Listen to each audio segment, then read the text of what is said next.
प्रधानमंत्री नरेंद्र मोदी आज मन की बात करने वाले हैं। पीएम मोदी का 105वां एपिसोड ये होगा मन की बात का।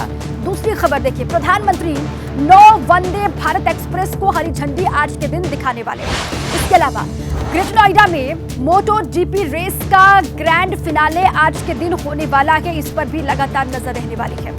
चौथी खबर, परिणीति चोपड़ा और आप सांसद राघव चड्ढा की आज शादी होने वाली है।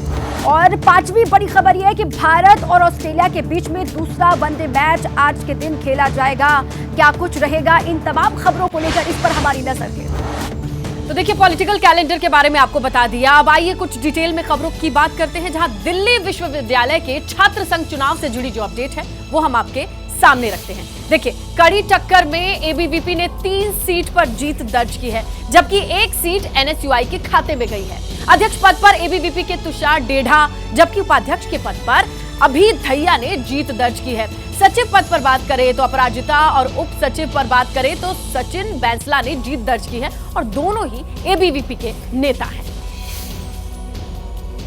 तो देखिए, इसके अलावा और भी कई ऐसी खबरें रहने वाली हैं जिस पर हमारी नजर रहेगी। विस्तार में आपको बताएंगे, बात करेंगे। नतीजों के बाद एबीवीपी और एनएसयूआई दोनों की ही तरफ से जोरदार जश्न बनाया गया। ढोल नगाड़ों के साथ छात्र देर शाम तक दिल्ली यूनिवर्सिटी की सड़कों पर नजर आए हैं। तो वो तस्वीरें आप देख रहे हैं, इस पर भी पूरी नजर हमारी रहेगी। इसके अलावा देखिए क्या कुछ कहा गया है वो भी आपको बताएंगे। और देखिए, जीत के बाद अध्यक्ष तुषार डेढ़ा ने कहा कि उन्होंने छात्रों से जो वादे किए हैं उनको वो पूरा करेंगे। क्या कुछ कहा है, सुन बातें। दिल्ली विश्वविद्यालय के छात्रों ने एक राष्ट्रीय भक्ति का डूसू चुना है। हमारा इसमें मेन जो पॉइंट रहेगा वो मेट्रो कंसेशन पास का रहेगा। कि आपको पता है कि कोरोना आने के कारण हॉस्टल्स में भी बहुत इंफ्रा खराब हुआ, कॉलेजेस में भी बहुत इंफ्रा खराब हुआ। तो इसमें हमारा ये ठीक करवाने का काम भी रहेगा। जब हमारी टिकट हुई तब भी हम यहाँ ही बैठे थे और यहीं से हमने अपनी शुरुआत की थी। आज हम छात्र संघ का चुनाव जीत चुके हैं। आज भी हम आप सभी के साथ बैठे हैं। आप सभी का बहुत बहुत धन्यवाद। नमस्ते भारत में अगली खबर भी दिल्ली से है, जहां दिल्ली के सरकारी स्कूलों का जिक्र करते हैं, जहां अच्छी व्यवस्था का बार बार नाम आता है, जिक्र आता है। लेकिन एक चौंकाने वाला मामला भी सामने आया है। यमुना बिहार के एक स्कूल से एक मामला सामने आया। 10वीं में पढ़ने वाले एक छात्र की स्कूल में बुरी तरीके से पिटाई कर दी गई। छात्र का आरोप है स्कूल के ही 4 टीचर्स ने इतनी बुरी तरीके से पीटा, उसके मुंह, छाती पर स्वेलिंग है और पूरे शरीर पर गर्म पट्टियां लपेटने की नौबत आई है। और आपको ये भी बताएं कि हैरानी की बात यह है कि पिटाई की जो वजह है वो इतनी खास नहीं है, कितनी बुरी तरीके से इस बच्चे को पीटा गया हो। आप सुनिए कि बच्चे और उसके परिवार वाले क्या कह रहे हैं। मैं खिड़की से बाहर देख रहा था, सर जी आए। सर जी ने रैपट मार में सर जी बहुत तेज लगती है। इस बात पे सर जी ने 3 और मारे और फिर जी ने पे खींच के ले गए। फिर खींच के ले जाने के बाद एनसीसी रूम ले गए। 3 साथी को बुलाया और फिर वहाँ पे चारों सर जी ने मिल के मारा मुझे। थप्पड़ मारेगा टीचर, लात घूसे को नहीं मारना, मैं इसको सही नहीं समझती। बच्चे की तबीयत ज़्यादा ख़राब है। बच्चे की जो छाती है इसमें स्वेलिंग है और डॉक्टर ने भी यही बोला है कि अभी इसको आप बेड रेस्ट कराओ 6 महीने तक।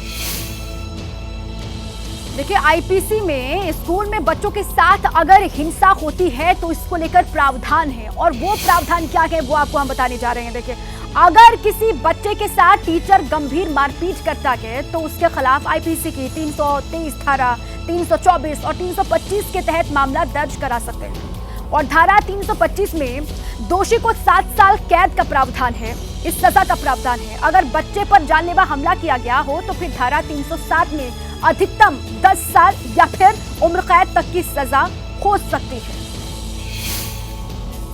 एशियाई खेलों में भारत को 2 पदक मिले हैं। रोइंग में अर्जुन अरविंद की जोड़ी को सिल्वर मेडल मिला है। महिला 10 मीटर एयर राइफल में भी सिल्वर मेडल हासिल हुआ है। रमिता, मेहुली और आशी की टीम ने ये सिल्वर मेडल जीता है। कुल मिलाकर 2 पदक भारत के नाम एशियाई खेलों में। रोइंग में अर्जुन अरविंद की जोड़ी को सिल्वर मेडल और महिला 10 मीटर एयर राइफल में भी सिल्वर मेडल हासिल हुआ है।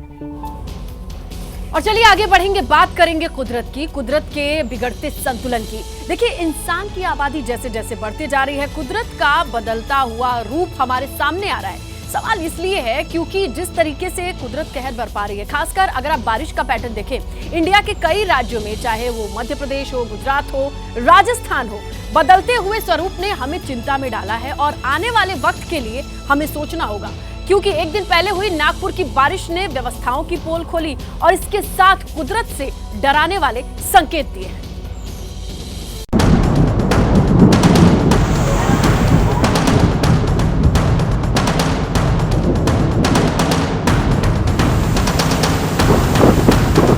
जब मॉनसून की विदाई की तारीख इतनी नजदीक है तो बादल इतना शोर क्यों मचा रहे हैं?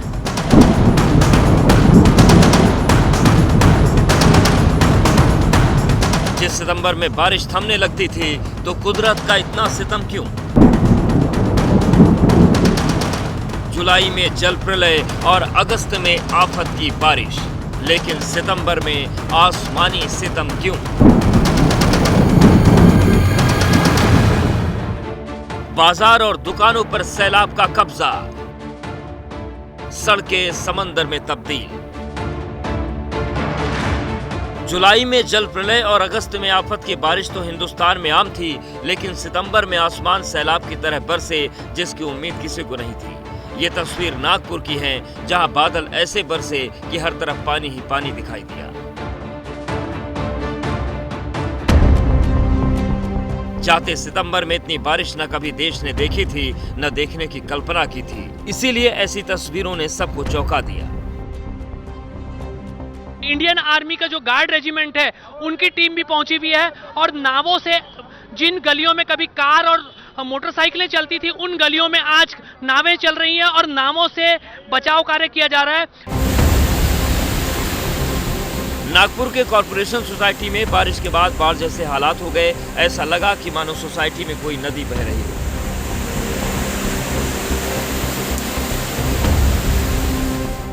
जलतांडव, जल प्रहार, कुदरत की मार, हर ओर हाहाकार और न जाने ऐसे कितने अनगिनत शब्द हैं जो कुदरत के गुस्से को जाहिर करने के लिए गढ़े गए, बोले गए, लिखे गए। लेकिन नागपुर से आई इन तस्वीरों के सामने ये शब्द भी इस बार बौने साबित हो गए।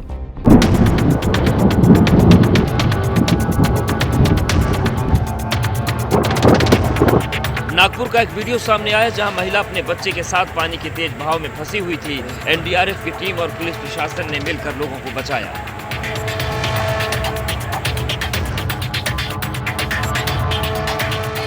एक दिन पहले नागपुर में करीब 110 मिलीमीटर बारिश हुई, जिसके बाद लोगों के घरों में पानी घुस गया।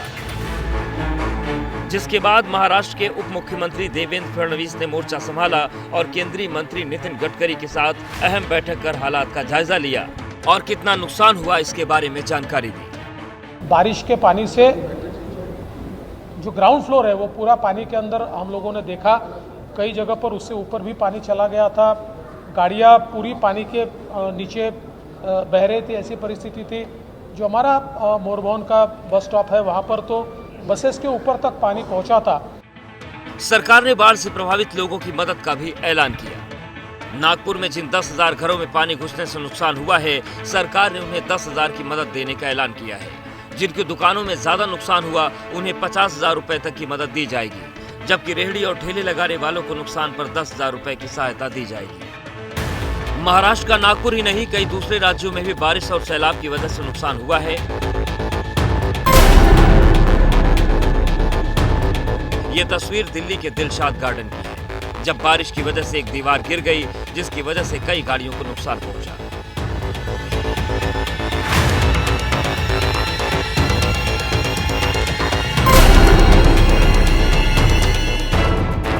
कुदरत के सितम की ये तस्वीर सामने आई उत्तराखंड के नैनीताल से, जहां मल्लीताल के चार्टर लॉज इलाके में पलक झपकते ही मकान जमींदोज हो गए।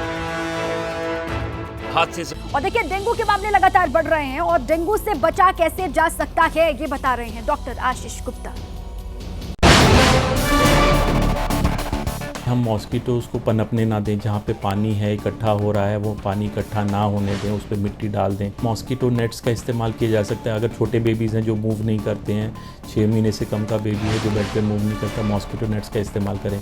स्किन पे स्किन क्रीम्स जो आती हैं मॉस्किटो रेपेलेंट वो लगा सकते हैं। मॉस्किटो रेपेलेंट पैचेस लगा सकते हैं।